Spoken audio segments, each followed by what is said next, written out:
You're listening to Finding Your Genius Zone with Dirk Neville. With the help of successful individuals across industries, Dirk breaks down the unknown parts of every vocation while highlighting the importance of finding a career where you can leverage your natural skills, passions, and interests. Now here's your host, Dirk Neville. Hey everybody, this is Dirk Neville. Welcome to my podcast. On with me today is Austin Schneider. Welcome, Austin. Thanks, man. I'm going to let Austin kind of articulate what he does, but I'll tell you, I met Austin a few years ago.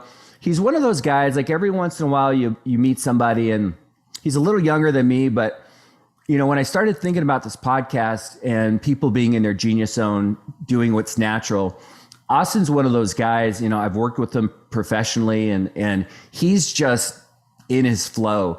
And, ultimately that's what I'm hoping more people consider when they're choosing their life work. And I think he's a really great person to listen to.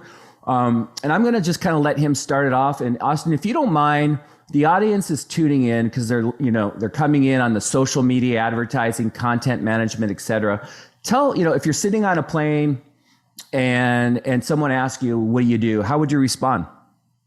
Yeah, good question. So I would say that I am the founder of Brantegic, which is a social media content marketing agency. So we create social content for companies and personal brands. So, what about that? I know you love what you do. What is it about that is a natural fit for you? Yeah, I think, like branding just in general is something that's always interested me, and content and the power of content and just visuals and aesthetic and all of that I was naturally drawn to in real estate, and then started my own thing. And now it's grown from there. So that's really what initially sparked it was just the interest in brand and branding and seeing what it can do for people, and realizing that everybody has a brand and we can control it through content, and social media right now is the place to do it. So as a realtor, when you first started, did you see a need like, hey, people aren't really branding themselves very effectively? Big time. Yeah. And that's really how like Brantegic was birthed, right? Like people kept asking me for help on how I'm doing it. And I was like, oh, I could help you. And then we'll just start helping people. And like, I saw the fruit of it from real life business, from exposure, from press, from all of that stuff. So was a really big believer of it. So as a realtor, did you feel, this is kind of what we'll get into in a little bit, but constricted, like sometimes when people are in careers or jobs, there's something there, it doesn't feel right. And I know you were good at what you did, but you're very creative. Did you ever feel like this isn't for me? 100%. It was a gut feeling that it's like, why am I doing what I'm doing? What do I actually enjoy about what I'm doing? And luckily I had good mentors and people like you who bring awareness to this kind of stuff, where it's saying like, hey, you can actually do something that you thoroughly enjoy and make money doing it. And if you're doing something that you don't enjoy, yet you're making money from it, like to me, that's a sacrifice. Like that's not worth it. Like, yeah. And I realized that in real estate, and had good mentors speaking into me who kind of planted the vision of Brantegic with me. And I was like, oh, I could do that. Okay, cool. Like, let me give this a shot. And then I gave it a shot. So I'm just curious, because I don't think you and I have ever had these conversations. Walk me back a little bit. Like, you went to high school, maybe locally. Did you go to college locally? Like, talk to me a little bit about kind of what was in your brain, in terms of what am I going to do with my life? Did you kind of just like, I have no friggin' idea? Yeah. Good question. So like I grew up in a household that you would call maybe a little blue collar. So dad worked manual labor, mom worked manual labor, and then ended up having to go through a lot of adversity, meaning like recession really impacted her, evictions, like no money, opening credit cards in my name. And I was very lost. I was like, I have no idea what I want to do with my life. So initially that was like through high school, in those transformative years where you're like, okay, I got to start thinking about what I'm going to do in 10 years. And my initial thought was to join the military. My second initial thought was to go into construction. And then the third thought that I really pursued was going into police work. in being a police officer. And the root of that was stability, right? Like I wanted something stable. I wanted to be able to retire by 65 because that's how I grew up thinking like, oh, I'm going to work till I'm 60 and I'm going to retire and everything's going to be good. I work, I come home, crack a beer, call it good. Like I thought that's what it was. Like I thought that's what you do. So I did not have the opportunity to go to college, meaning financially, worked right out of high school pursuing police, and was lucky when I was 20 years old, met a mentor who was at the company that I was working for, who was a college dropout, who barely graduated high school, who worked his way up from a company and started the company that I was working for, which eventually sold to Lowe's for a couple $100 million. And I was like, okay, like if you can do this, and he's like, yeah, you can do this. Then I'm like, why couldn't I do something like that? Like I like marketing, I like business. And that's really what kind of like sparked and opened my eyes to even more opportunities beyond just like doing something comfortable like the police force, or doing something comfortable like working construction and being a foreman or whatever it was in my head at the time. And realizing that there's a lot more in us than we like to think for ourselves.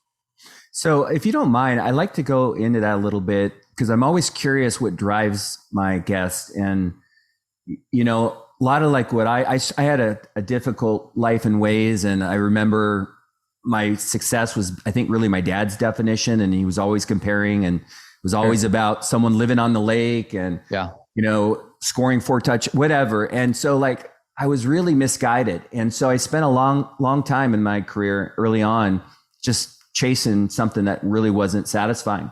So I appreciate your talking about kind of the stability issue. Would you say that was like a primary factor? And then I'm curious, are there other components? Like everyone needs something out of a career. And I guess for you, it's probably to be you and be creative. Are there other things that you get out of your career that are really important?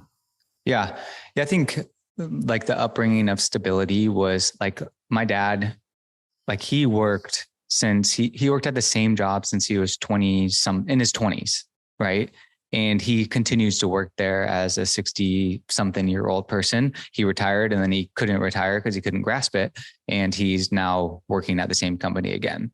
And so I was kind of led from the perspective, my parents are divorced, but I was led from him to see, okay, stability matters, like work in one job, work your way up, and you'll be good by the time you're 60, 65 to be able to retire. And so that's the first part of stability. And then personally, like I think for me, and I've done a lot of intrinsic work on this, I think it's about what do you value as a person? Like and why are you working? You know, I think if you can really nail that down, like I want to work a job where I don't leave drained and I can do more stuff that I enjoy doing outside of it. And then I also know I really like building stuff. I like creatively building and coming up with stuff along those lines. So within that boundary, like that's entrepreneur founder, like 100%, you know, and luckily I fell into that. But if I were to do it again, like if I had to go get a job, I would probably seek something that was within marketing somehow, or start a different thing, like do something within marketing that I can like make money so I can go spend more time with my wife, so that I can do more of my hobbies, which is endurance sports. Like those are the things that are actually important, where like vanity, money, it's like that does not do, like it really doesn't fill a hole, in my opinion. So you're not driven. I mean, I guess I am a little bit. I like money. I like freedom is what I really like. Mm-hmm. But you talk about stability, and then here you are, a business owner. Would you say you're saying money and compensation is not one of your big drivers? I wouldn't say that. When I see people on Instagram flashing money, that does not motivate me to want to pursue a career in what that is. Like what you just said, the freedom, like money equals freedom. So like you need money, but like, I think again, it matters how you're making it and how you feel consciously and subconsciously doing what you're doing. I hear you. So like if I had to go work 80 hours a week at a firm punching numbers, like I would not be happy. And I made twice as much as I make now, I'd be like, I'm good. Cause like that's not why we're in existence, you know? I agree. So Anything caught you off guard? I mean, you're a business owner. I don't know. You have 15, 20 employees. I don't know exactly how many, but when you're a business owner, the other thing I had consistent in a lot of my podcasts is just all that comes with that. I mean, you're the last to get paid, last to get fed.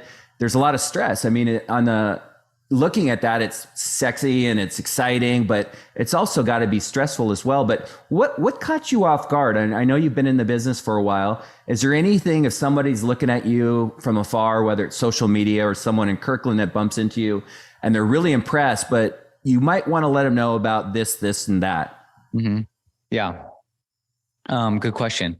Yeah. I mean, I think with like people, like as you hire employees, that requires a lot of personalities. It's a lot of real life humans that are involved in the picture. And like we're in a service-based business where we deliver a service to somebody. It's not like we're selling products and we can do it with two people.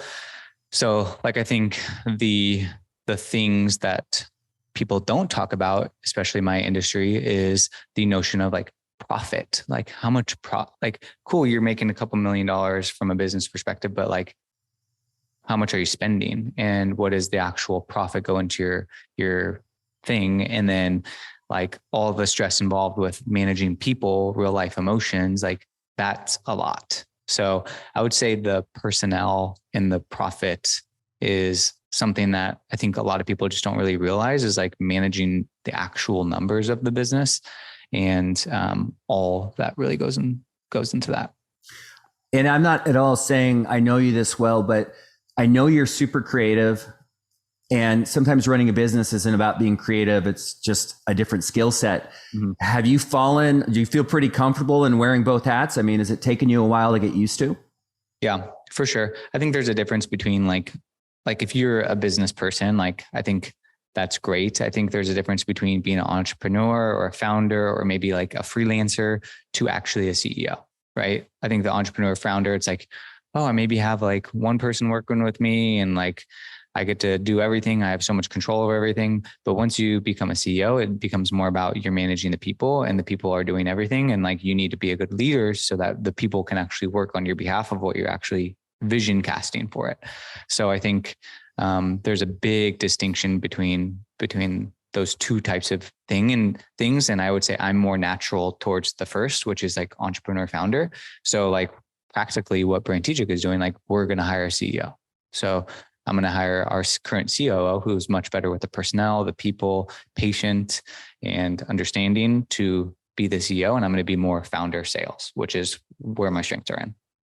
Can you talk to me a little bit up? I mean, we've worked together. Are you exclusive to a specific, like I thought you were with a mortgage company, kind of being their in-house person. Talk to me a little bit about kind of who you work with and what your day is like.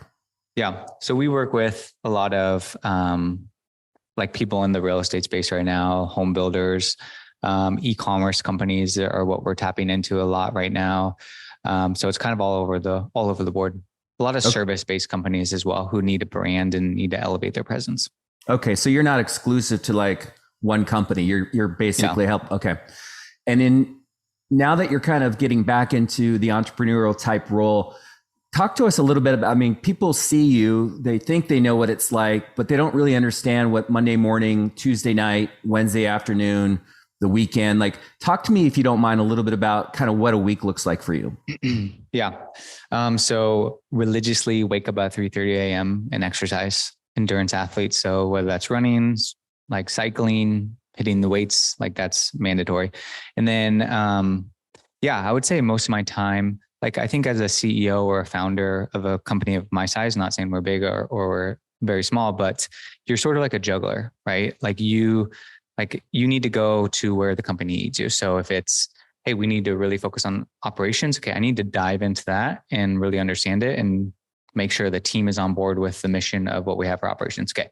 Now, if the vision is really salesy and we need to build that up, okay, now I need to focus my attention on sales and really dive into that. Okay. If the focus is on fulfillment, okay, now I need to do that. So it really just depends on where the need is, on where I can fill in and help support. Like, I think that's where my role is. But I would say mostly it is like sales, and then the people management. So we have two levels of leaders where I'll meet with both of them and just understand where they're at, understand what's going on with the fulfillment and what they're doing. Because I think as you get to a certain size, the most important client is actually your team and making sure that they're taken care of because they're actually representing what your vision is to the clients. So making sure that they're in the loop with everything and then communicating to the clients and making sure everybody's stoked and on the same page. So it's a lot of that. It's a lot of like overhead activities as well as the sales. Okay. And so for someone who's watching, they're curious. I'm curious, even though I have an idea, like give us your idea, like your perfect, if you could have 20 clients like this, like explain to us kind of what that you would do for that person or that company or that whatever, that group. Yeah. So we would come in and we would probably create, 8 pieces of videos a month and a specific amount of photos a month. And we would do all the posting for them. And we would meet with them once a month and come up with a game plan for the content. And that's pretty much our monthly cadence. So we would strategize on the content, we would execute on the content, and we would execute the content all for them. So it's sort of like having a contract marketing department for them. That's us essentially.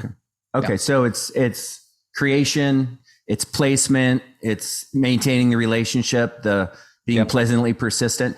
And so if you don't mind, I'm very curious, like we all see people doing this on their own with companies. Do you have a thought or two on like the perfect recipe for persistency or how often or frequency? As far as like posting or as far as like following up or as far as posting and posting. Yeah. We like to say like a minimum of 2 videos per week will do really well for you. And that's like the minimum. And if you can post more, then great. Okay. So you're doing all the editing. I mean, you worked with me, we did short videos, but your crew is doing all of that. Correct. Yep. We do a monthly strategy call where we'll be like, okay, what's going on, blah, blah, blah, blah.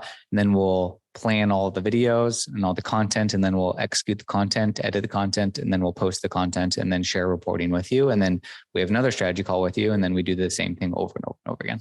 And then scaling, does that just mean you hire more people? I mean, if you get more deals, more clients, how do you scale? Exactly. It's hiring more people or charging more. Okay. So charging more, removing clients who are not ideal, or hiring more people and going forward with that. And is this the trajectory you want to take? I mean, is this like 5-year plan? Like, do you see yourself changing the dynamic of what you offer, or is this pretty much what you want to do? Yeah, I think it's what we want to do. I think like acquisition conversations could be something that we do at some point with the right partner. Like there's opportunities for that because business is an asset, but you need to build it to be like worth something, you know? Got it. Yeah. Switching gears a little bit, because I've seen this and we share a connection with Jesse, and like, where did this come from? Like, you getting up and I see the mileage that you're putting in. I mean, in the rain, it's crazy. Like, was that something that you always had growing up, or was that like one day I decided I'm going to go, Misagi, I'm going to go do something big? Mm-hmm. I mean, where did this come from? Yeah. I think endurance, I think you're referencing endurance sports just in general, and just like kind of the extremities that come with that if you want to perform at a good level. And that's not like running 5 miles a week, but it's like 60 miles a week and cycling and all that stuff. It came through COVID and gyms were closed. So I started going for runs because I needed to be active and keep a routine. So I would start running every day. And then I was introduced to ultra marathons, and I was like, oh my gosh, this is so freaking cool. Like, people actually do this, and just got hooked, more so not from a physical perspective or like how I looked, because the runner's body isn't necessarily like aesthetic. I'm not bodybuilding, but the way it made me feel and how sharp I felt from doing endurance activities. And without it, I would say I would not be as sharp. I would say like it's a mindset builder, and has helped me tremendously in business and just as a person. And then Misogi was introduced to me through a book actually called The Comfort Crisis. And I was like, oh, I want to try Misogi. So booked one like a year after COVID, and we went to the Grand Canyon and did it. And it was wild, but it was awesome. Like, all things that you can read about a Misogi is very true. as far as the result of it and how it makes you feel. So I'm just going to be blunt. You're super driven, and I can tell that. Again, I'm not saying that you and I are best friends and I'm with you a lot, but I watch you and I wonder, like, do you ever slow down? I mean, you're so driven. Do you ever just stop and enjoy? I mean, you're doing so many things effectively at such a fast pace. I wonder, like, is this guy enjoying the ride, or is he just so focused on the destination? Yeah, it's a really good question. And I would say by having a life partner or a wife, like, that really helps you and slows you down a little bit and makes you realize a lot of things. I would say 3 years ago, 4 years ago, whatever, when I was first starting Braintegic, I would not do that. I was hard on myself, burn myself out, just focus on vanity and what I can achieve. And my life was around work. Now it's more of like intrinsically deciding, okay, what do I want to do? Like, what makes me happy, and being okay with that. I think in my role, like as a creative, as a founder, like, you do need to be disciplined with downtime and like settle in, because that's oftentimes where a lot of ideas come from. So yes, it's a discipline to do it. No, I'm not good at it. It's definitely something that I want to continue to do and work on, but will always be a challenge. So yeah. So let's take a young adult, male, female, whatever, coming out of schools, maybe yourself back in the day, high school, struggling, trying to figure out, there's a lot of pressure for some people don't care what they do. They just get a job. They're fine. Sure.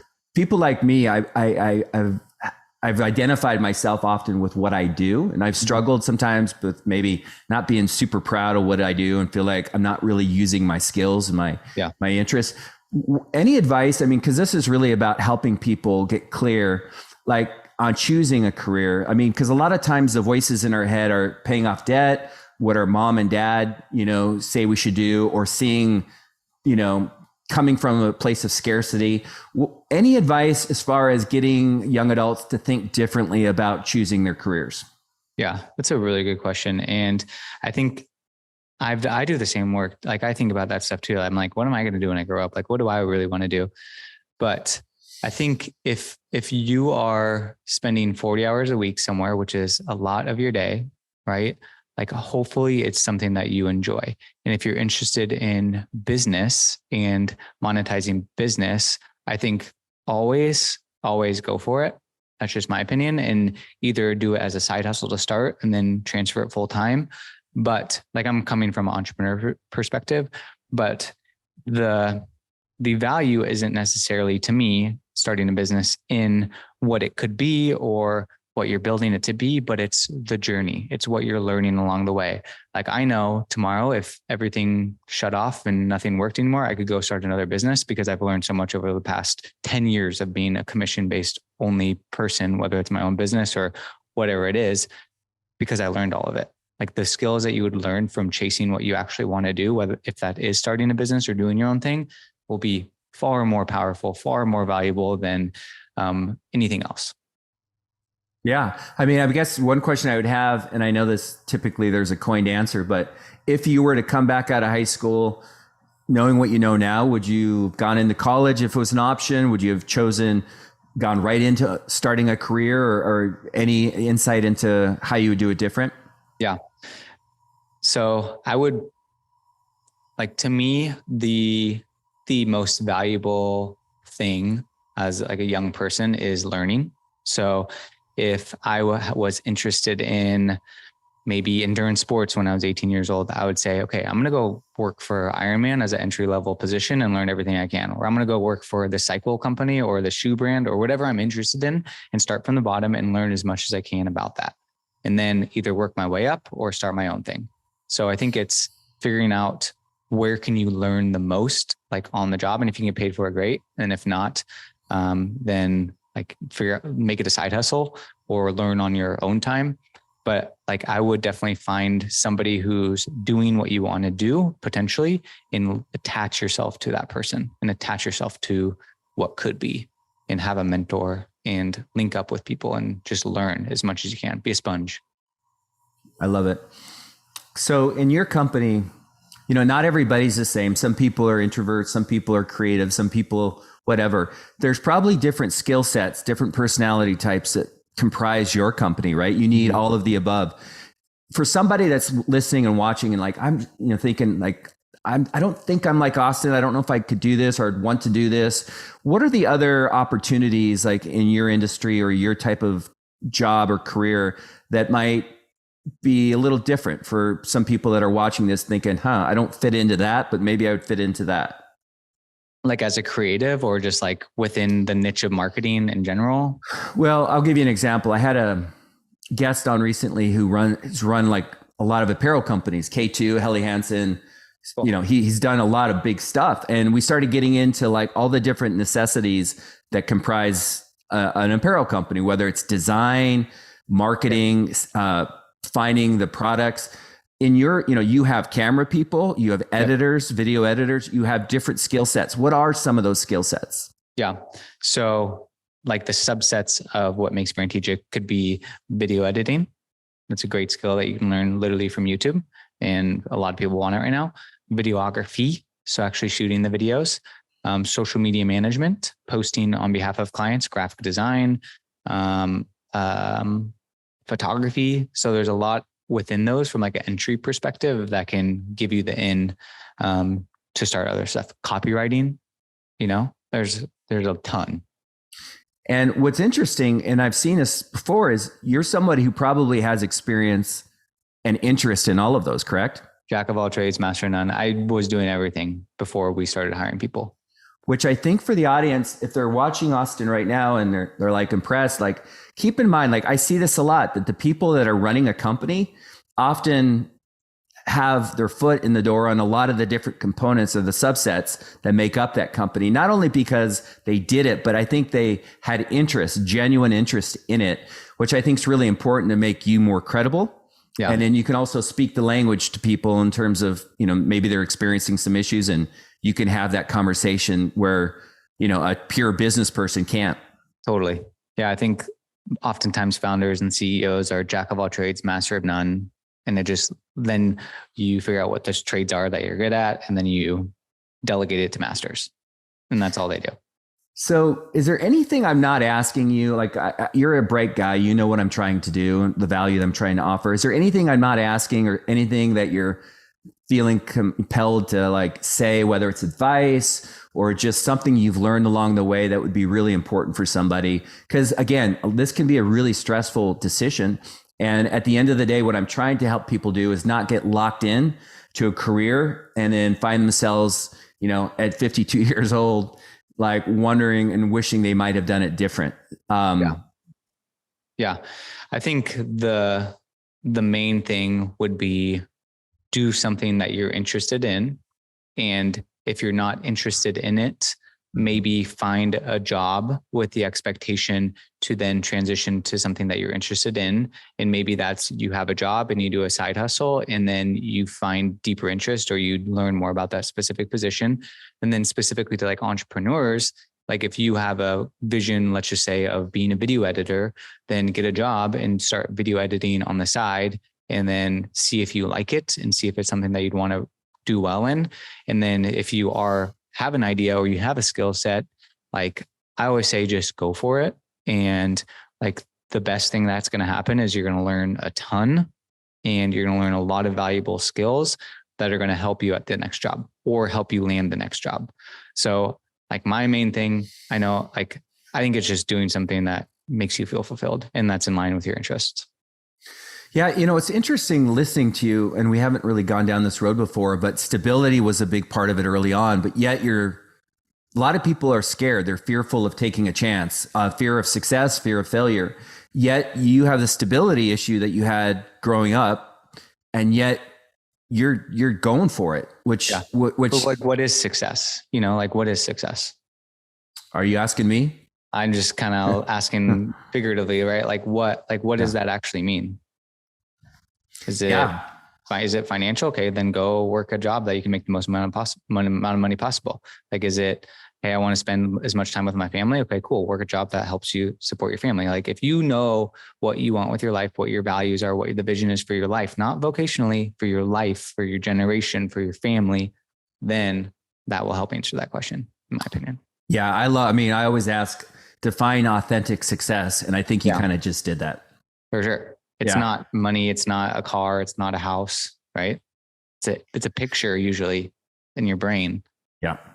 So let me ask you this. I don't even know if I've asked this question before, but sometimes younger adults there's so much noise and there's so many voices in their head. Trying to define authentic success is not easy, right? Mm-hmm. And so part of me, I really want to shift the way people like maybe take inventory of what makes them better when they come back to their wife or their kids, like a better version of you. So for me, it's like when I work on the farm or, hanging out with my dog or coaching my kids in sports or listening to music, like I find myself a better version of me, and you probably, running and doing endurance training, et cetera. Sure. But I don't think a lot of people without life experience think like that. Mm-hmm. And I guess as far as, do you have any advice on trying to get people, younger adults, to think about defining authentic success? Because I don't think, whether it doesn't feel safe or it's just a weird language or I don't think I would have been very open to that at 24, 23, coming out of the University of Washington. Mm-hmm. I was all about money and trying to like impress my dad and, whatever. But I struggle with, how do I articulate this to somebody that doesn't have the life experience? Yeah. Yeah. And I think it does take a lot of intrinsic work that comes through maturing. And I think it goes through seasons, right? Like when I first started in real estate, like it was very driven off of money and image. And like, that's what I was chasing. And then through like realizing, okay, this doesn't really do anything for me. This doesn't actually make me fulfilled. I actually want to maybe try this, through learning, through mentors, through like being a sponge. Then I realized, okay, I can start the agency. And then that's kind of the journey. Like, I think that you're going to go through phases. I don't think you should put pressure on yourself to be like, oh, I need this huge vision when I'm 21 years old and think about my life and kids. So maybe if the season right now is like, hey, I want to grind and be the top salesperson and make a bunch of money. Okay, cool. Then I think it's just keeping in the back of your mind, like realizing why you're doing what you're doing. Do you actually enjoy what you're doing? Does this fit within a bigger purpose and a vision? I think, like, as you as you have a family and a wife, like things are going to change, like your things are going to shift, and your interests and what's actually important to you. But it's just about learning and going through those seasons to get you to where you want to go. But if you're miserable your whole life, like I don't think that, or if you're miserable in your job, it's just not worth it. I agree. As we wrap this up, I know you're a deep guy. Like, you work with a lot of individuals that are trying to promote themselves, position themselves, get known, bring in business. Do you ever find yourself working with someone where you're like, I don't feel like they're fit for this? Or, do you just kind of hold your breath? Or do you ever, you seem like you'd be a great life coach. Do you ever get involved with discussions like that because you are exposed to so many people? Yeah, not as much on like the client end, but definitely from like a personnel perspective and team. Like, we're really big on like leadership development and like being really acute. I think one of the most powerful things that you can learn is human nature, especially if you're going to be working with a lot of people. Like, if you know that people, whenever you tell them something, they think about what's in it for them. You think about, okay, everybody just wants a sense of control. So how do you communicate that? How do you make sure when you are communicating, you communicate with those types of things in mind? So I think learning human nature has helped a lot, but, and we focus a lot on that at Brantegic. And then also consulting other agency owners as well has been really helpful to kind of flex that muscle. And I really enjoy it. Like, I think, there's a lot we can do and a lot we can learn about ourselves. And it's pretty wild to learn from counseling and the journey of just getting to know me, Yeah, I get it. So let's just say you couldn't do what you're doing. It wasn't an option. You couldn't own your own business. I ask this question because I'm sometimes curious. I think it's interesting for the audience to get to know you in a different light. Is there a dream job, like totally Fantasyland, Candyland 180 from what you're doing now? Like, God, I would love to do this someday. And a lot of times people say I'm in my dream job, but I'm just going to say, you got to take that off the table. You can't give me that response. Yeah.